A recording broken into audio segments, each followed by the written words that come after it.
एक बेटी का कन्यादान करना किसी पिता के लिए कितना बड़ा दुख होता है।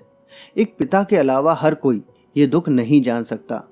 आज की कहानी है कि आखिर कनिका को ससुराल क्यों नहीं जाना था। ऐसा क्या हुआ जिस पर कनिका ने ससुराल जाने से मना कर दिया। तो चलिए कहानी की शुरुआत करते हैं। मनमीत जी ने बहुत खुशी खुशी घर में कदम रखा और हाथ धोते हुए अपनी बीवी को बोलने लगे, कनिका की माँ, आज दिल्ली से सुमित का फ़ोन आया था। उन्होंने कनिका के लिए बहुत ही अच्छा लड़का बताया है। जिस पर कनिका की माँ भूमि जी रसोई से बाहर निकल कर आईं और उत्सुकता से पूछने लगी, क्या करता है लड़का, कैसा है दिखने में, नाम क्या है। जिस पर मनमीत जी ने मुस्कुराते हुए कहा, अरे सारे सवाल एक बार में ही पूछ लोगी, अरे सांस तो ले लो जरा। वैसे लड़का तो इंजीनियर है और नाम है धनुष, लेकिन बस मुझे एक बात की चिंता है कि हम इतना दहेज कैसे दे पाएंगे। उन्होंने 15 लाख रुपए कैश बोले हैं। जिस पर भूमि जी ने थोड़ा सोचते हुए कहा कि पहले लड़का देख लें, कुंडली मिला लें, फिर देखते हैं। आखिर हमारी गुड़िया से बढ़कर कुछ है क्या, कहीं ना कहीं से इंतजाम कर लेंगे।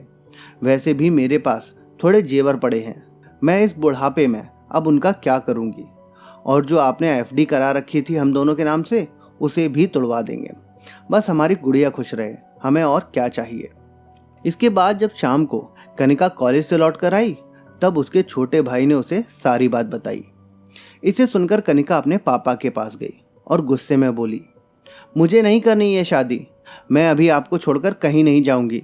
क्या मैं आप लोगों को बोझ लगती हूँ जो आप मुझे पराए घर भेज रहे हो। मनमीत जी ने उसके सर पर हाथ फेरते हुए कहा, नहीं नहीं मेरी गुड़िया रानी, ऐसा सोचना भी मत। बेटी तो पराई होकर भी पराई नहीं होती।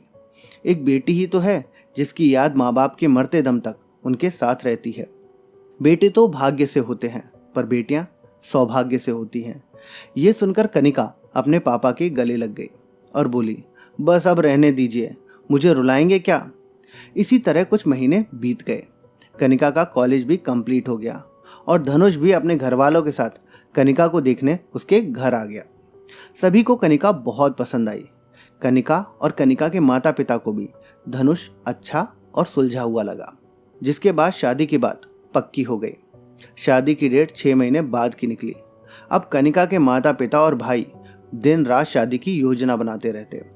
जैसे तैसे करके दहेज की रकम भी जुटा ली गई थी, पर यह तो कनिका ही जानती थी कि इस रकम को जुटाने के पीछे उसके घर वालों ने अपने कितने सपने कुर्बान किए हैं। कनिका इस शादी से खुश तो थी, पर कहीं ना कहीं दहेज वाली बात उसके मन में चुभ रही थी। वो अनमने मन से अपने पापा के पास गई और बोली, पापा ये दहेज क्यों मांगते हैं लोग, क्या बेटी होना कोई अभिशाप है। एक तरफ तो लड़की अपने सारे रिश्ते नाते, अपनी सारी यादों को दिल में समेटकर अपने पापा के घर को छोड़कर किसी अनजान घर में अनजान लोगों के बीच आ जाती है, उस पर भी ऊपर से ये दहेज। पापा मुझे समाज के इस प्रथा से तो शिकायत है ही, मुझे आपसे भी एक शिकायत है। मनमीत जी ये सुनकर थोड़ा ठहरे और फिर बोले, क्या हुआ गुड़िया, मुझसे क्या शिकायत है। जिस पर कनिका ने कहा, जब मैं छोटी थी और खेल खेल में कहीं छिप जाती थी, तब तो आप जमीन आसमान एक कर देते थे, और आज आप मुझे किसी अनजान के हाथों में सौंप रहे हैं। पापा आपको याद है जब मैं एक बार आंगन में आपके साथ खेल रही थी, तब मैंने आंगन में लगे हुए एक पेड़ को देखकर कहा था कि पापा इसे यहाँ से हटाकर अपने बगीचे में लगा लेते हैं। तब आपने कहा था कि बेटी ये 4 साल पुराना पेड़ है, इसका नई जगह नई मिट्टी में ढल पाना मुश्किल होगा। आज मैं आपसे पूछती हूँ, एक पौधा और भी तो है आपके आंगन का जो 22 साल पुराना है, क्या वो नई जगह ढल पाएगा। ये सुनकर मनमीत जी की आंखों में आंसू आ गए, उनका गला रुध गया। उन्होंने भरे हुए गले से कहा, बेटी जब तुमने मुझसे एक चिड़िया को देखकर कहा था कि पापा मुझे भी पंख चाहिए, मैं भी उड़ना चाहती हूँ, तब मैंने तुमसे कहा था ना कि तुम तो बिना पंख के एक दिन उड़कर परदेश चली जाओगी। बेटी यही जीवन का सत्य है। माँ बाप चाह कर भी अपनी बेटी को हमेशा के लिए अपने पास नहीं रख सकते। और बेटी ये शक्ति सिर्फ एक औरत में ही होती है जो खुद को एक नए माहौल में ढाल सकती है, अनजान लोगों को भी अपना बना सकती है, ताउम्र उनके लिए जीती है, एक माँ, एक बहन और एक पत्नी बनकर। वो बेटियां ही तो होती हैं जिनके हाथों में अपने दोनों घरों की लाज होती है। ये कहते हुए मनमीत जी रो पड़े। उन्होंने कनिका को गले से लगा लिया। शादी का दिन आ चुका था। दरवाजे पर बारात खड़ी थी। सब बारातियों के आवभगत में लगे थे। कनिका शादी के लाल जोड़े में तैयार अपने कमरे में बैठी थी। वो अपने बचपन के खिलौने को देख रही थी। तभी कनिका के पापा ने आकर उससे कहा, चलो गुड़िया, जयमाल का समय हो गया है, मैं तुम्हें लेके चलूंगा। पर कनिका के हाथों में उसके बचपन की गुड़िया देखकर वो थोड़ा मुस्कुराए और बोले, गुड़िया, तुम्हें पता है मुझ में और तुम में एक चीज कॉमन है। कनिका ने कहा, कौन सी? उसके पापा ने कहा कि तुम्हें अपनी गुड़िया से बहुत प्यार है और मुझे अपनी गुड़िया से। ये सुनकर कनिका अपने पापा के गले लग गई। तभी मनमीत जी ने कहा, चलो गुड़िया, देर हो रही है। फिर वो दोनों नीचे आ गए। धीरे धीरे करके सारी रस्में पूरी हो गईं।